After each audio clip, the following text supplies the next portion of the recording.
সুপ্রিয় শিক্ষার্থীরা, আমরা বিগত 4টি ক্লাস আলোচনা করেছি। একটাতে ছিল আমাদের সনাতন পদ্ধতিতে জাবেদার নিয়মাবলী, আরেকটাতে ছিল সমীকরণ বা আধুনিক পদ্ধতিতে জাবেদার নিয়মাবলী, মূলধন সংক্রান্ত জাবেদা এবং উত্তোলন সংক্রান্ত জাবেদা।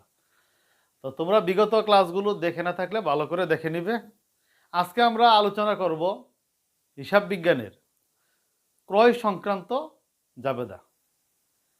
তোমাদের এসএসসি এবং ইন্টারমিডিয়েট পরীক্ষায় এই ক্রয় সংক্রান্ত জাবেদা থেকে একটি প্রশ্ন অবশ্যই থাকবে। তাহলে আমাদের আজকে ক্রয় সংক্রান্ত জাবেদা আলোচনার আগে আমাদের জানতে হবে পণ্য কি। হিসাব বিজ্ঞানে পণ্যকে ক্রয় নামে অভিহিত করা হয়। তাহলে আমাদের জানতে হবে শুরুতে পণ্য কি। পণ্য হচ্ছে বিক্রয়ের উদ্দেশ্যে কোনো কিছু ক্রয় করাকে কি বলে? পণ্য। বোঝা গেছে? হিসাব বিজ্ঞানে এই পণ্য ক্রয়ের জন্য আমরা লিখব ক্রয় হিসাব। শুধু পণ্যের জন্য। কিসের জন্য? শুধু পণ্যের জন্য। ধরো আসবাবপত্র ক্রয় করছে, এটা একটা সম্পদ, এর জন্য ক্রয় লেখা যাবে না। তাহলে কিসের জন্য লিখতে হইব? পণ্য। তাহলে পণ্য হচ্ছে কারবার বিক্রয়ের উদ্দেশ্যে কোনো কিছু ক্রয় করাকে বলে কি? পণ্য। যেমন ধরো একটা মুদির দোকানদার, এখন মুদির দোকানদার তার মুদির যে মালামালগুলো ক্রয় করছে, এগুলো কিসের জন্য ক্রয় করছে? বিক্রয়ের জন্য। তাহলে এগুলো তার পণ্য। ধরো একজন আসবাবপত্র ক্রয় বিক্রয়কারী প্রতিষ্ঠান, মানে ফার্নিচারের দোকান, যারা ফার্নিচারগুলো বিক্রি করে, এখন তার দোকানে মনে করো 50-60টা ফার্নিচার আনছে, সেটা কিসের জন্য আনছে? এগুলা বিক্রির জন্য। তাহলে তার কাছে এই ফার্নিচারগুলো কি? পণ্য। এখন এই ফার্নিচারের দোকানদার, আমরা যদি একটা ফার্নিচার ক্রয় করে আনি কারবারের জন্য, ধর আমরা বেচার জন্য আনি নাই, আমরা আনছি কিসের জন্য? ব্যবহারের জন্য। তাহলে ব্যবহারের জন্য আনলে এটা পণ্য হবে না, তখন এটা হয়ে যাব সম্পদ। এটা কি হয়ে যাব? সম্পদ। তাহলে বিক্রয়ের উদ্দেশ্যে কোনো কিছু ক্রয় করে আনলে এটা হচ্ছে কি? পণ্য।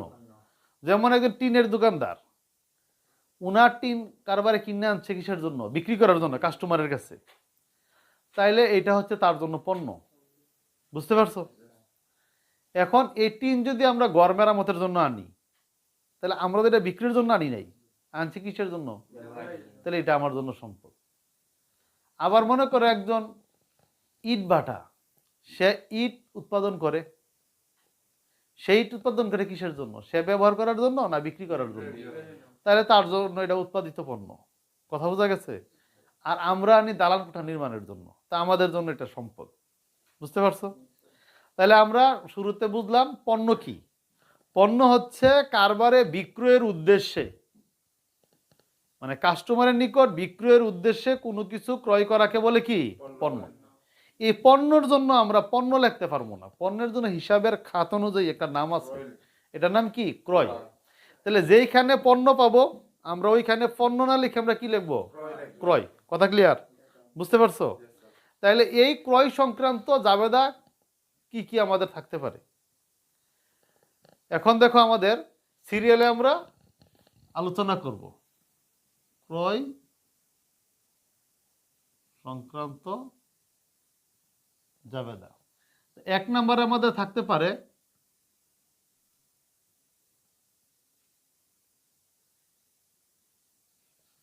তো দেখো আমাদের 1 নম্বরে এই কি কি নামে এটা থাকতে পারে। থাকতে পারে এরকম যে পণ্য ক্রয় 10,000 টাকা। এ পণ্য ক্রয় নগদ না বাকি কোনো কিছু বলা আছে? কোনো কিছু বলা না থাকলে তা নগদ। কোনো কিছু বলা না থাকলে কি? নগদ। শুধু ক্রয় 10,000 টাকা, এই ক্রয় বললে বুঝবে এটা কি? পণ্য ক্রয়। নগদে পণ্য ক্রয় বলাই আছে, নগদে পণ্য ক্রয় করছে। অথবা রফিকের নিকট হতে নগদে পণ্য ক্রয়। রফিক একজন ব্যক্তি, ওই রফিকের নিকট থেকে পণ্যটা যে ক্রয় করছে কেমনে করছে? নগদ।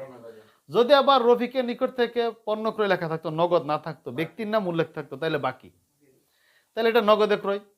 বিক্রয়ের উদ্দেশ্যে পণ্য ক্রয়, তাহলে আমরা বলছি বিক্রির উদ্দেশ্যে কোনো কিছু ক্রয় করলে কি? তা পণ্য। তাহলে এই সবগুলোর জন্য আমরা লিখবো কি? ক্রয় হিসাব ডেবিট। আমরা গত ক্লাসে বলছিলাম যে ব্যয় বৃদ্ধি পেলে কি? ডেবিট। মনে আছে তোমাদের? তাহলে ক্রয় একটা প্রত্যক্ষ খরচ কারবার, এটা ব্যয়, ব্যয় বৃদ্ধি পাইছে। যেমন আমাদের সমীকরণটা ছিল কি? A plus E plus D L plus C plus I, তাহলে এক্সপেন্স মানে ব্যয় বৃদ্ধি পাইছে। তাইলে ক্রয় হচ্ছে কি? ডেবিট। এ ক্রয় করাতে কারবারে কি গেছে? নগদ টাকা। তো আমরা বলছিলাম যে এগুলা কি ছিল আমাদের? বৃদ্ধি পেলে ডেবিট,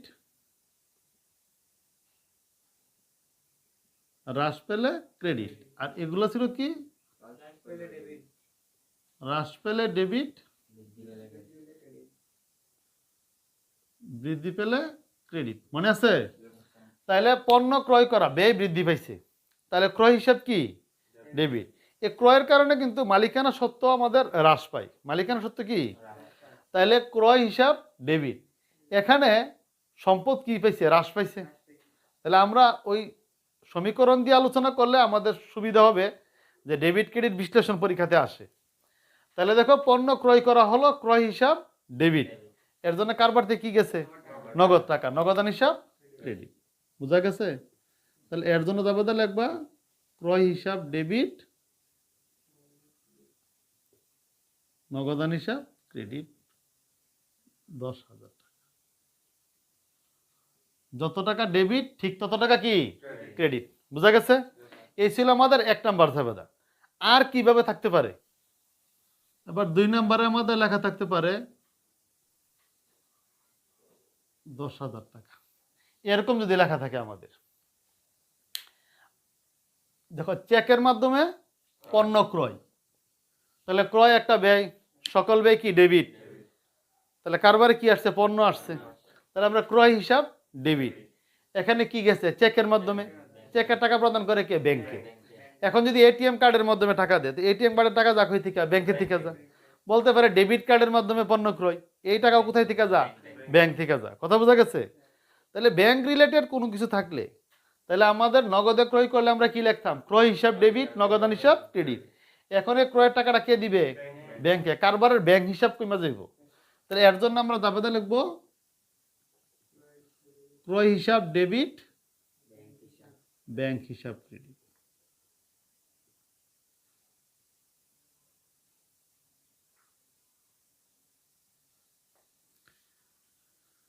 এবার 3 নাম্বার, যদি দেখো বর্তমানে আমাদের আছে বিকাশের মাধ্যমে পণ্য ক্রয় করে, আছে না? বিকাশের মাধ্যমে, ইউকেশের মাধ্যমে, সেলফিনের মাধ্যমে, এগুলোর মাধ্যমে যদি কোনো পণ্য ক্রয় করে, নগদের মাধ্যমে, নগদ বলতে নগদ একটা অ্যাপস, অ্যাপসের মাধ্যমে পণ্য ক্রয়, যদি বলে যে বিকাশ ক্রয় 10,000 টাকা, যদি এরকম লেখা থাকে যে বিকাশ বা নগদ অ্যাপসের মাধ্যমে পণ্য ক্রয়, অ্যাপস আমাদের অনেকগুলো অ্যাপস আছে, যে কোনো অ্যাপসের মাধ্যমে যদি পণ্য ক্রয় করে, এই বিকাশের লেনদেন বা বিভিন্ন অ্যাপসের লেনদেন এটা নগদ টাকার মতো। কিসের মতো? পকেটে তুমি নগদ টাকা না দিয়া, পকেটের নগদ টাকা পণ্য ক্রয় করে না দিয়ে তুমি কি করছো? একটা অ্যাপসের মাধ্যমে প্রদান করছো। বিকাশ অ্যাপস অবশ্যই ব্র্যাক ব্যাংকের একটা প্রতিষ্ঠান। কথা বোঝা গেছে? তারপর নগদ অ্যাপস হলো ডাক বিভাগের একটা প্রতিষ্ঠান। তো আমাদের এই অ্যাপসগুলো মানুষের ব্যবহার করে কি? এটা নগদ টাকার বিকল্প হিসাবে। তাহলে এর মাধ্যমে যদি আমাদের পণ্য ক্রয় করে, তাহলে আমরা কি লিখবো? ক্রয় হিসাব ডেবিট, নগদান হিসাব ক্রেডিট। ওই ক্রয় হিসাব ডেবিট, অ্যাপস হিসাব ক্রেডিট দরকার নাই। তাহলে ক্রয় হিসাব ডেবিট, নগদান হিসাব ক্রেডিট। বুঝতে পারছো? ক্রয় হিসাব ডেবিট, নগদান হিসাব ক্রেডিট। এখন দেখো, আরেকটা হইতে পারে আমাদের, বর্তমানে বিভিন্ন ব্যাংক আছে, যেমন জনতা ব্যাংক, জনতা ব্যাংকের অ্যাপস আছে, সোনালী ব্যাংকের ই সোনালী ওয়ালেট আছে, ই সোনালী সেবা, বুঝছো নি? এরকম যদি সরাসরি ব্যাংকের অ্যাপস ব্যবহার করে পণ্য ক্রয় করে, ব্যাংকের অ্যাপস, জনতা ব্যাংকের অ্যাপসের মাধ্যমে, তাহলে যে ব্যক্তির টাকা থাকে ব্যাংকে, মনে করো আমাদের জনতা অ্যাপস বা সোনালী অ্যাপসের মাধ্যমে যদি পণ্য ক্রয় করে, যেই ব্যক্তির জনতা ব্যাংকে অ্যাকাউন্ট আছে সে জনতা অ্যাপস একটা ডাউনলোড করে, কইরা এই জনতা ব্যাংক এটার অ্যাপ্রুভ করে দেওয়া লাগে। বা সোনালী ব্যাংকের যদি একটা অ্যাপস থাকে, সোনালী ব্যাংকে কি ব্যাংকের থেকে অ্যাপ্রুভ করা লাগে, তখন তুমি এটা চেকের বিকল্প হিসাবে, কি চেকের বিকল্প হিসাবে এই অ্যাপসটা দিয়ে টাকা উঠানো যায়। অথবা এই অ্যাপসের থেকে তুমি বিকাশে টাকা আইন না তারপর যে কোনো পেমেন্ট করতে পারবা। অথবা এই অ্যাপসের সাহায্যে মনে করো তুমি অন্য কাউকে টাকা সরাসরি পরিশোধ করতে পারবা। মানে এখন আর চেক লাগে না। কথা বুঝতে পারছো? তাহলে বোঝা গেছে ওই অ্যাপসে লেনদেন করলে তোমার ব্যাংকের জমা টাকা বাড়বো না কমবো? কমে যাইব। এগুলো কিন্তু থার্ড পার্টি অ্যাপস না, বুঝছো নি? সরাসরি জনতা ব্যাংকের অ্যাকাউন্ট থাকলে তুমি জনতার এই অ্যাপসটা খুলতে পারবা, অন্য কেউ করতে পারবো না। যেমন তোমার ব্র্যাক ব্যাংকে যদি অ্যাকাউন্ট নাও থাকে তুমি কিন্তু বিকাশ অ্যাপস খুলতে পারবা। তোমার ইসলামী ব্যাংকে অ্যাকাউন্ট নাই, তারপরে তুমি সেলফিন খুলতে পারবা। কথা বোঝা গেছে? তাহলে এগুলো হচ্ছে সবার জন্য উন্মুক্ত। কিন্তু জনতা ব্যাংকের অ্যাপস খুলতে পারবো কে? যার জনতা ব্যাংকে অ্যাকাউন্ট আছে, অ্যাকাউন্ট নাম্বারটা দিয়ে খোলা লাগে, বুঝতে পারছো? যার সোনালী ব্যাংকে অ্যাকাউন্ট আছে সে সোনালী অ্যাপস খুলতে পারে। তাহলে এরকম অ্যাপসের মাধ্যমে, যেমন ডাচ বাংলা নেক্সাস একটা অ্যাপস আছে, তাহলে ওই অ্যাপসের মাধ্যমে কি এই লেনদেনগুলো করে ব্যাংকের। বর্তমানে চেকের বিকল্প হিসেবে এই অ্যাপস দ্বারা কি টাকা উঠানো যায়। তুমি ব্যাংকের কাছে টাকা উঠাইতা, ব্যাংকে একটা কিউআর স্ক্যানার থাকবে, ওই স্ক্যানারে স্ক্যান করলেই তখন তারা অটোমেটিক ওই শাখাতে টাকাটা তোমার অ্যাকাউন্ট থেকে চলে যাইব। তখন ওই এসএমএসটা দেখাইলে তখন তোমার টাকা দিয়ে দিব। আগে তো আমরা চেকের মাধ্যমে যদি টাকা উঠাইতাম তাহলে চেক লেখা ব্যাংকে উপস্থাপন করা লাগতো, এখন এরকম করা লাগে না। মানে তাইলে এই এই অ্যাপসের মাধ্যমে যদি সোনালী অ্যাপস, জনতা অ্যাপসের মাধ্যমে কেউ ক্রয় করে কোনো কিছু কারবার, তাহলে টাকাটা কোথায় থেকে যাইব? এটা কি নগদ টাকার সমতুল্য না সরাসরি ব্যাংক অ্যাকাউন্ট থেকে যাইব? ব্যাংক অ্যাকাউন্ট থেকে। কথা বোঝা গেছে? তাইলে এই জনতা অ্যাপস বা সোনালী ওয়ালেটের মাধ্যমে যদি পণ্য ক্রয় করে তাহলে সরাসরি ব্যাংকের টাকা কি কমে যাইব। তাহলে আমরা যদি লিখি এখন এই এই জনতা অ্যাপস, সোনালী অ্যাপস অথবা অন্যান্য ব্যাংকের সরাসরি অ্যাপসের মাধ্যমে যদি পণ্য ক্রয় করো তাহলে সরাসরি টাকাটা ব্যাংকে ট্রান্সফার করা লাগে। কোথায়? তোমার সরাসরি কারবারের কি কমবো? ব্যাংকের জমা টাকা কমবো। কি কমবো? ব্যাংকের জমা টাকা। এই অ্যাপসের মাধ্যমে যদি আমরা পণ্য ক্রয় করি তাহলে আমরা লিখবো ক্রয় হিসাব ডেবিট, ব্যাংক হিসাব কি ক্রেডিট। তাহলে ক্রয় হিসাব, তাহলে আমরা কি শিখলাম? যে নগদে পণ্য ক্রয়, ক্রয় হিসাব ডেবিট, নগদান হিসাব চেকের মাধ্যমে পণ্য ক্রয়, ক্রয় হিসাব ডেবিট, ব্যাংক হিসাব ক্রেডিট। বিভিন্ন থার্ড পার্টি অ্যাপস বিকাশ, নগদ, সেলফিন এগুলোর মাধ্যমে পণ্য ক্রয়, ক্রয় হিসাব ডেবিট, নগদান হিসাব ক্রেডিট। আর যদি সরাসরি ব্যাংকের অ্যাপসের মাধ্যমে কোনো পণ্য ক্রয় করা হয়, ওই অ্যাপসের মাধ্যমে সরাসরি ব্যাংক টু ব্যাংক ট্রান্সফার করা যায়, অথবা যে কোনো এই থার্ড পার্টি অ্যাপসের মাধ্যমে টাকা আনা যায়, তাহলে ওইটার জন্য তোমার ব্যাংকের জমা টাকা যেহেতু কমে, তখন ক্রয় হিসাব ডেবিট, ব্যাংক হিসাব কি ক্রেডিট। আশা করি তিনটা জায়গা বুঝতে পারছো। ক্লিয়ার নেই না প্রশ্ন আছে? এবার 5 নাম্বার যদি আমাদের লেখা থাকে, এখন দেখো আমাদের এই 5 নাম্বারে যদি লেখা থাকে যে ধারে পণ্য ক্রয়, তো ধারে পণ্য ক্রয় আর কি কিভাবে লেখা থাকতে পারে? লেখা থাকতে পারে ধারে পণ্য ক্রয়, অথবা শুধু ধারে ক্রয়, বুঝা গেছে? অথবা রহিমের নিকট থেকে পণ্য ক্রয়, একজন ব্যক্তির নাম উল্লেখ আছে, তার থেকে পণ্য ক্রয় করছে, নগদ উল্লেখ আছে। তাহলে ক্রয়ের ক্ষেত্রে নগদ উল্লেখ নাই কিন্তু ব্যক্তির নাম আছে, তাহলে বুঝতে হবে কিরা বাকিতে পণ্য ক্রয়। তারপরে লেখা আছে বাকিতে পণ্য ক্রয়, তাহলে বইলেই দিছে বাকিতে পণ্য ক্রয়। আরো এরকম লাগতে পারে যে রহমান ট্রেডার্সের নিকট হতে বিক্রয়ের জন্য পণ্য ক্রয়, অথবা রহিম ট্রেডার্সের নিকট থেকে বিক্রয়ের উদ্দেশ্যে আসবাবপত্র ক্রয়। তাহলে বিক্রির উদ্দেশ্যে কোনো কিছু ক্রয় করলে কি পণ্য, বুঝা গেছে? তারপরে আর কি নামে লেখা থাকতে পারে? যে মনে করো অঙ্কটা হচ্ছে আমাদের জানুয়ারি মাসের, কোন মাসের? তো লেখা আছে জানুয়ারি মাসের 10 তারিখে ধরো পণ্যটা ক্রয় করছে, অঙ্ক কিন্তু জানুয়ারি মাসের, বলছে পণ্য ক্রয় করা হচ্ছে জানুয়ারি মাসে এত টাকা, ফেব্রুয়ারি মাসের 2 তারিখ টাকা পরিশোধ করা হবে। তার মানে তো এখন টাকা পরিশোধ করে নাই, করছে, তার মানে এটাও কি বাকিতে ক্রয়। কথা ক্লিয়ার? তাহলে বাকিতে ক্রয় করলে ক্রয় হচ্ছে ডেবিট, তো আমাদের সকল ব্যয় ডেবিট, তার মানে ক্রয় কি ক্রয় হিসাব ডেবিট, ক্রয় হিসাব কি ডেবিট। ক্রয়ের টাকা কি নগদে দিচ্ছে? দিছে না, তাহলে টাকা কি দিতে হবে। নগদে ক্রয় করলে আমরা লিখতাম ক্রয় হিসাব ডেবিট, নগদান হিসাব ক্রেডিট। তো এখন লিখবো আমরা ক্রয় হিসাব ডেবিট। এখানে নগদে ক্রয় করলে লিখতাম নগদান হিসাব ক্রেডিট, চেকে ক্রয় করলে কি লিখতাম ব্যাংক হিসাব ক্রেডিট। কিন্তু এখানে ক্রয় করে কোনো টাকাও দিছে না, নগদও দিছে না, ব্যাংকেও গেছে না, তাহলে এটা কি বাকি। তাহলে এই বাকির টাকা কি ভবিষ্যতে দিতে হবে, যাকে দিতে হবে তাকে বলে দেয় হিসাব। কি হিসাব? দেয় মানে প্রদেয়, কি প্রদেয় হিসাব ক্রেডিট দিতে হবে দায় কারবারের। তাহলে প্রদেয় হিসাবের আরেকটা নাম হচ্ছে পাওনাদার হিসাব। কি হিসাব? পাওনাদার হিসাব। তারপরে এটা লিখতে পারো ক্রয় খতিয়ানের জের হিসাব, অথবা সনাতন পদ্ধতি লিখলে রহিম হিসাব ক্রেডিট। আমরা যেহেতু সনাতন পদ্ধতি লিখি না, রহিম দরকার নাই, তাহলে আমরা লিখতে পারি ক্রয় হিসাব ডেবিট, প্রদেয় হিসাব ক্রেডিট। আবার কি লিখতে পারি আরো, পাওনাদার। এ দুইটার যে কোনো একটা ব্যবহার করবা। 20,000, বুঝতে পারছো? তাইলে আমাদের কি শিখছি? নগদ ক্রয়, চেকে ক্রয়, অ্যাপসের মাধ্যমে ক্রয়, বাকিতে ক্রয়। এবার দেখো আমাদের 6 নাম্বার,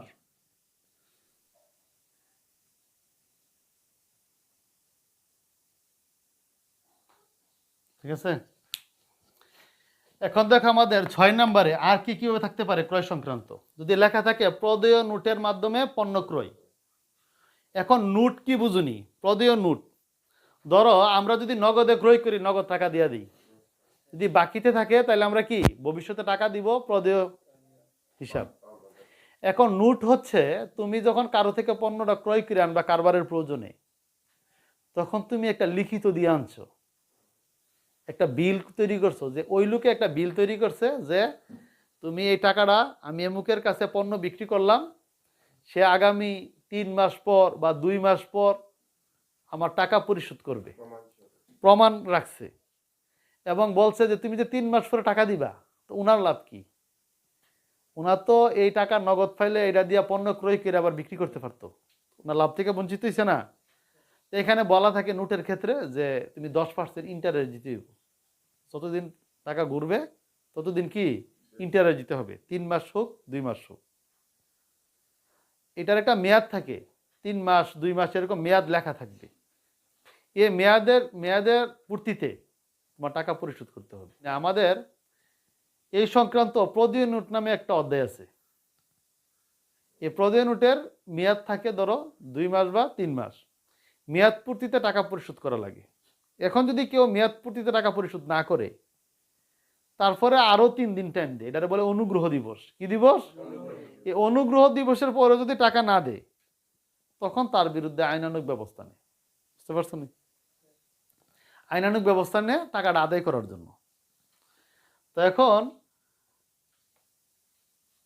পণ্য নোটের মাধ্যমে পণ্য ক্রয় এরকম লেখা থাকবে এটা। এখানে কিন্তু বাকিতে পণ্য ক্রয় লেখা নাই। তুমি ক্রয় করছো, একটা নোট দিয়ে আসছো। নোট মানে এক প্রস্থ বিশিষ্ট একটা কাগজে শর্ত সম্মিলিত সবকিছু লেখা থাকে, অর্থাৎ এক প্রস্থ বিশিষ্ট একটা কাগজ, শর্ত সম্মিলিত একটা দলিল পণ্য ক্রয়ের। বোঝা গেছে? এটার নাম হচ্ছে নোট।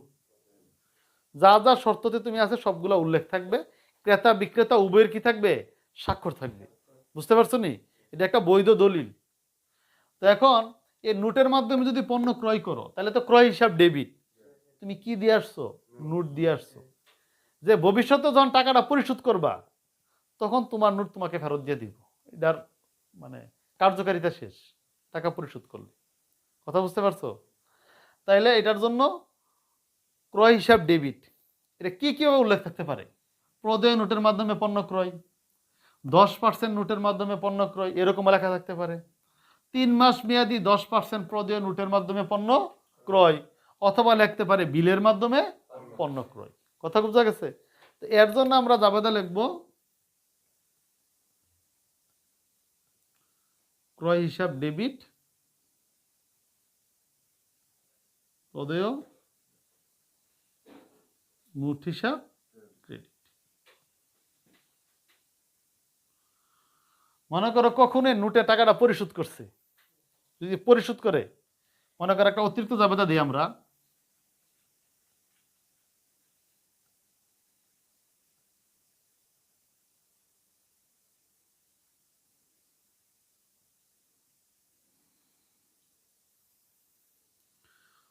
যদি প্রদেয় নোটের টাকা পরিশোধ করা হলো, তখন প্রদেয় নোট ছিল কি? ক্রেডিট। এখন হবে প্রদেয় নোট হিসাব ডেবিট, কারণ তখন এটা কি ছিল? দায়ী ছিল। তাহলে প্রদেয় নোট ক্রেডিট, এখন কি হয়ে যাব? প্রদেয় নোট হিসাব ডেবিট, আর নগদান হিসাব ক্রেডিট। তাহলে আমরা কি শিখলাম? প্রদেয় নোটের মাধ্যমে যদি পণ্য ক্রয় করে, তাহলে ক্রয় হিসাব ডেবিট, প্রদেয় নোট হিসাব ক্রেডিট। পরে যখন প্রদেয় নোটের টাকাটা পরিশোধ করব, তখন হবে প্রদেয় নোট হিসাব ডেবিট, নগদান হিসাব ক্রেডিট। নগদে পরিশোধ করলে। যদি প্রদেয় নোটে টাকাটা চেকে পরিশোধ করে, প্রদেয় নোট হিসাব ডেবিট, ব্যাংক হিসাব ক্রেডিট। আবার এমন হতে পারে প্রদেয় নোট গিয়া কয় যে এটার মেয়াদ বাড়ান, কি তাহলে পুরাতন নোটটা ক্রেডিট ছিল হয়ে যাব ডেবিট, নতুন আরেকটা নোট কি ক্রেডিট হয়ে যাবে। বুঝতে পারছো? তাহলে আমাদের এখন আমরা আলোচনা করব 7 নাম্বার। প্রদেয় নোটের আরো একটা নাম আছে, ওইটা হচ্ছে স্বীকৃতি বিলের মাধ্যমে পণ্য ক্রয়। কি? স্বীকৃতি বিলের মাধ্যমে পণ্য ক্রয়। এরকম লেখা থাকতে পারে, এরকম যদি লেখা থাকে স্বীকৃতি বিলের মাধ্যমে পণ্য ক্রয়, তখন এটার জন্য যাবে দা ক্রয় হিসাব ডেবিট, প্রদেয় বিল হিসাব ক্রেডিট। কি? স্বীকৃতি বিল, তুমি স্বীকার আইছো, একটা বিল দিয়ে আসছো, টাকা ভবিষ্যতে দিবা, তাহলে ক্রয় হিসাব ডেবিট, প্রদেয় বিল হিসাব কি ক্রেডিট। তাহলে এটার জন্য আমরা যাবে লিখবো ক্রয় হিসাব ডেবিট, প্রদেয় বিল হিসাব ক্রেডিট। স্বীকৃতি বিল না বললে তোমার বলতে পারে যে স্বীকৃতি নোটের মাধ্যমে পণ্য ক্রয়। বিল লেখা লাগবা প্রদেয় বিল, নোট লেখা থাকলে লাগবা কি প্রদেয় নোট হিসাব ক্রেডিট। আশা করি এই সংক্রান্ত পারবা। এখন আর কি আমাদের আছে, এখন যদি এরকম লেখা থাকে 10% কারবারি বাট্টায় পণ্য ক্রয় 10,000 টাকা। কত পার্সেন্ট? 10% কারবারি বাট্টায় পণ্য ক্রয়। এটা কি নগদ না বাকি কোনো কিছু উল্লেখ আছে? তো নগদ বাকি উল্লেখ না থাকলে নগদ, এটা আমরা শিখছি নগদ কেমনে থাকে বাকি কেমনে থাকে। এখন হলো শুধু বাট্টা, 10% কারবারি বাট্টায় পণ্য ক্রয়, অথবা লেখা থাকতে পারে পণ্য ক্রয়। এখন এই বাট্টা হইলো কি? বাট্টা হইলো ছাড়, কি কোনা ডিসকাউন্ট দে, বিভিন্ন পণ্যের বিভিন্ন সময় বিভিন্ন শোরুম দেখ বা ডিসকাউন্ট দে, এটার বলে ছাড় বা বাট্টা। বুঝা গেছে? বিভিন্ন উপলক্ষে ছাড় দে। তাহলে এই কারবারি বাট্টা আমরা জানি বাট্টা হইলো তোমার 3 ধরনের, কারবারি বাট্টা, নগদ বাট্টা, পরিমাণ বাট্টা। আমরা বাট্টা নিয়ে একটা পুরো ক্লাস আলোচনা করব। তা আজকে যেহেতু শুধু কারবারি বাট্টা, এটাই আলোচনা করি। কারবারি বাট্টা হচ্ছে পণ্য ক্রয় করার সময় পণ্য তার গায়ের মূল্য থেকে যেটা ছাড় দেয়। ধরো তুমি একটা জামা ক্রয় করতে গেছো, জামার মূল্য দেওয়া আছে ধরো 1,000 টাকা, তুমি 10% ছাড় পাইছো, তাহলে 10% ছাড় 1,000 টাকা, 10% কত 100 টাকা, তাহলে তুমি দিছো 900 টাকা। প্রায় সময় দেয় না 50% ছাড়ে পণ্য ক্রয়, তাহলে 100 টাকার পণ্য তুমি 50 টাকা দিয়ে ক্রয় করে আনছো, বাকি 50 টাকা কি তুমি দোকানদারে দিছো? দিছো না। তাহলে ক্রয় করার সময় তার গায়ের মূল্য থেকে যে টাকাটা তোমাতে কম রাখছে ওইটার নাম হলো কারবারি বাট্টা। ওইটার নাম কি? ওই কারবারি বাট্টা বা ক্রয় বাট্টারা যেটা, এটা কারবারি বাট্টা 2 ধরনের, একটা ক্রয় বাট্টা, একটা বিক্রয় বাট্টা। তাহলে ক্রয়ের সময় যে টাকা ছাড় পাইছে এটা হচ্ছে ক্রয় বাট্টা। কথা বোঝা গেছে? তাহলে পণ্য ক্রয় করার সময় তার তালিকা মূল্য থেকে যে টাকা ছাড় পাওয়া যায় তাকে বলে কি ক্রয় বাট্টা। এটার আরেক নাম কি কারবারি বাট্টা। তা কারবারি বাট্টা আমরা জানি 2 ধরনের, একটা ক্রয় আর একটা কি বিক্রয় বাট্টা। তো এখন এই 10% কারবারি বাট্টা যে পণ্য ক্রয় করে, তাহলে কয় 10% 10,000 টাকার 10% কত? 1,000 টাকা। 10,000 টাকার 10% 1,000 টাকা, মানে একটা শূন্য বাদ দা বাকিটা হিসাব করবা। তাহলে 1,000 টাকা ছাড় পাইলে তুমি কার দোকানদারকে কত দিছো? 10,000 থেকে 1,000 টাকা ছাড় পাইছো, তাহলে কয় টাকা দিছো? 9,000 টাকা। তাহলে লেনদেন হবে 9,000 টাকা, 10,000 টাকা হবে না। তার মানে কারবারি বাট্টা হিসাবে আসে না। কথা ক্লিয়ার? তাহলে এর জন্য আমরা লিখবো ক্রয় হিসাব ডেবিট, নগদে ক্রয় করছে নাকি, তাহলে নগদান হিসাব ক্রেডিট। তাহলে এই 10,000 থেকে 10,000-এর কত পার্সেন্ট বাদ? 10%, মানে 1,000 টাকা বাদ, তাহলে থাকবো কত? 9,000 টাকা। এই লেনদেনটা যদি লেখা থাকতো যে বাকিতে ক্রয়, তাহলে ক্রয় হিসাব ডেবিট, প্রদেয় হিসাব কি ক্রেডিট। যদি চেকে ক্রয় করতো কারবারি বাট্টায়, তাহলে ক্রয় হিসাব ডেবিট, ব্যাংক হিসাব ক্রেডিট। এতটুকু পার্থক্য বুঝতে পারছো তো? তাহলে আমাদের এই সংক্রান্ত শেষ। এখন আর কি কি থাকতে পারে দেখো। এবার আমরা কম্বাইন্ড জাবেদা দিই।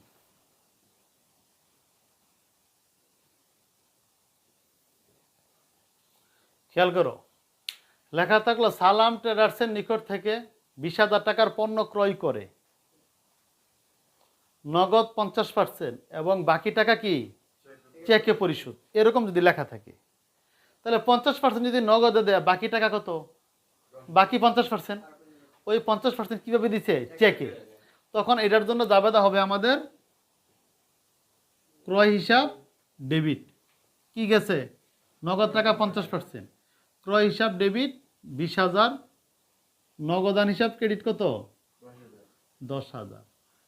বাকি টাকা কিভাবে দিচ্ছে? চেকে। এর জন্য আমরা কি লিখতে পারি?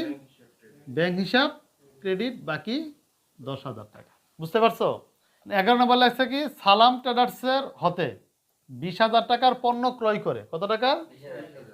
নগদে 5,000 টাকা পরিশোধ। তাহলে বাকি টাকাটা কি পরিশোধ করছে? তাহলে পণ্য ক্রয় করছে কত? 20,000। নগদে দিচ্ছে কত?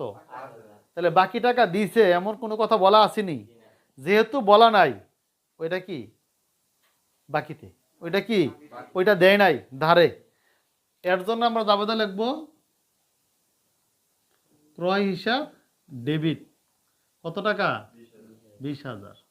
নগদের জন্য আমরা কি লিখবো? নগদান হিসাব ক্রেডিট কত টাকা? 5,000। অথবা লেখা থাকলো যে অবশিষ্ট টাকা পরে পরিশোধ করা হবে, তাহলে অবশিষ্টের কত টাকা আছে? 15,000 টাকা। এর জন্য লিখবা প্রদেয় হিসাব ক্রেডিট 15,000 টাকা। বুঝতে পারছো?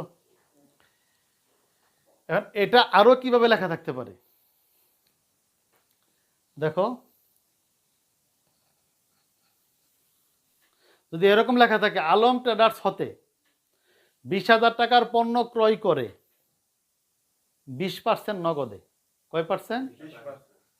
50% চেকে, 10% নোটের মাধ্যমে পরিশোধ। তাহলে বাকি টাকার কথা কোনো কিছু বলছে? তাহলে কয় পার্সেন্ট গেছে? 20 আর 50 কত? 70 আর 10 80, 80% টাকা দিচ্ছে, বাকি 20% দিছে। তাহলে লেখা থাকতে পারে অবশিষ্ট টাকা পরে পরিশোধ করা হবে, অবশিষ্ট টাকা বকেয়া রয়েছে। কোনো কিছু না বললে আমরা ধরে নিব কি ওইটা বাকিতে, ওইটা কি বাকিতে। বুঝতে পারছো? তাহলে আমরা এটার জন্য কি লিখতে পারি? ক্রয় হিসাব 20,000 টাকা। খেয়াল করো, নগদে গেছে কত টাকা? নগদান হিসাব ক্রেডিট 20%। আমরা দেখাই দেই, 20,000 টাকার 20% কত? 4,000 টাকা।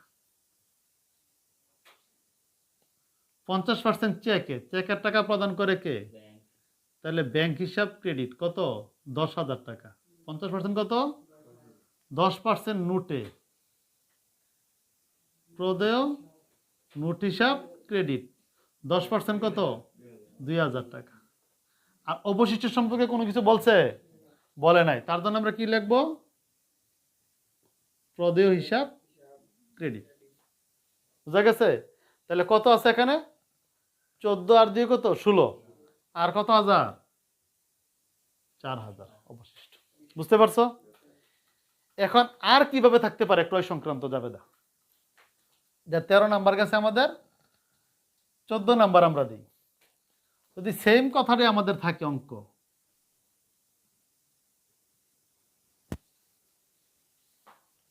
বুঝা গেছে? এখন দেখো আমাদের 15 নাম্বার, এরকম লেখা থাকে একটা এন্ট্রি যে 10% বার্তায় অপু ট্রেডার্স হতে 20,000 টাকার পণ্য ক্রয় করে 50% নগদে 30% চেকে পরিশোধ করা হলো, অবশিষ্ট টাকা পরবর্তীতে পরিশোধ করা হবে, এরকম লেখা থাকে। তাইলে এই যে বার্তাটা লেখা, এটা কি বার্তা? কারবারি বার্তা। কি বার্তা? কারবারি বার্তা হিসাবে আসে না। তাহলে কারবারি বার্তা 10% প্রথম নম্বরে বাধা দেব। তাহলে ক্রয় হিসাব ডেবিট কত টাকা? ক্রয় হিসাব ডেবিট, এই 20,000 টাকার 10% বাদ দিলে কত? 2,000। 2,000 বাদ থাকে কত? 18,000। আমরা দেখাই দেই, 20,000 টাকার থেকে 20,000 টাকার কত পার্সেন্ট বাদ? 10%। তাহলে আমরা লিখবো 18,000। ক্রয় হিসাব ডেবিট কত? 18,000। এখন নগদান হিসাব ক্রেডিট, এখন নগদান হিসাব ক্রেডিট দেবে কত টাকা? 50% না? কোন টাকার? এই 20,000 না, এই 18,000 টাকার 50% কত? 18,000 টাকার 50% হচ্ছে 9,000 টাকা। তোমরা ক্যালকুলেটারে লিখবা 18,000 গুণ 50 পরে পার্সেন্টেটিভ দিবা, তাহলে বেরিয়ে যাবে। যা চেকে পরিশোধ করা হলো 30%, তাহলে কি লিখতে পারি? ব্যাংক হিসাব ক্রেডিট 30%, 5,400। অবশিষ্ট টাকা কি পরে, তাহলে প্রদেয় হিসাব। আর বাকি টাকা থাকে আমাদের 3,600। বুঝতে পারছো? এই ছিল আমাদের 15 নাম্বার ক্রয় সংক্রান্ত জাবেদা। আর একটা দেখো আমাদের ক্রয় সংক্রান্ত কি থাকতে পারে।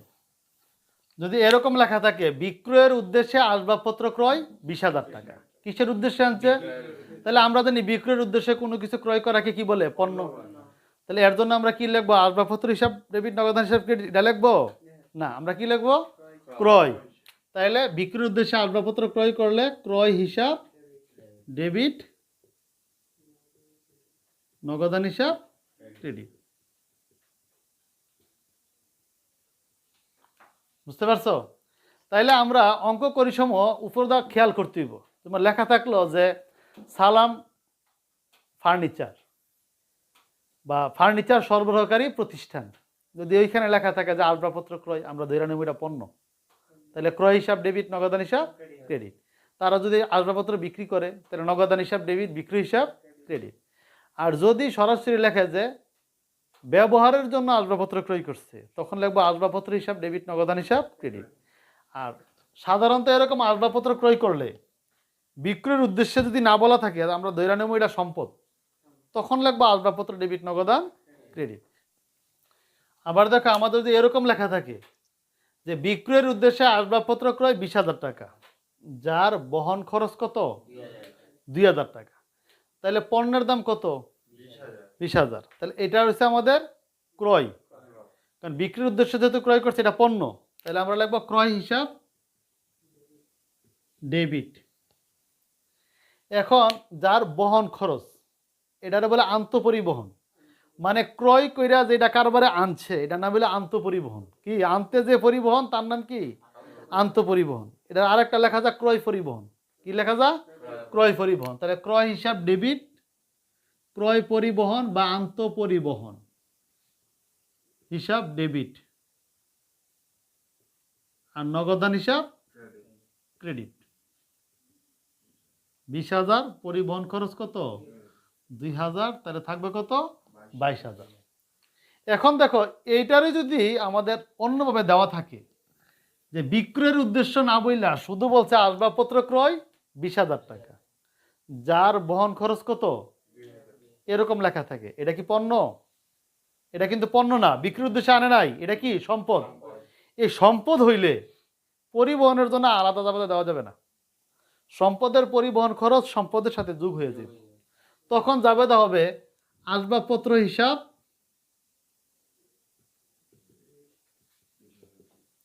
আর নগদান হিসাব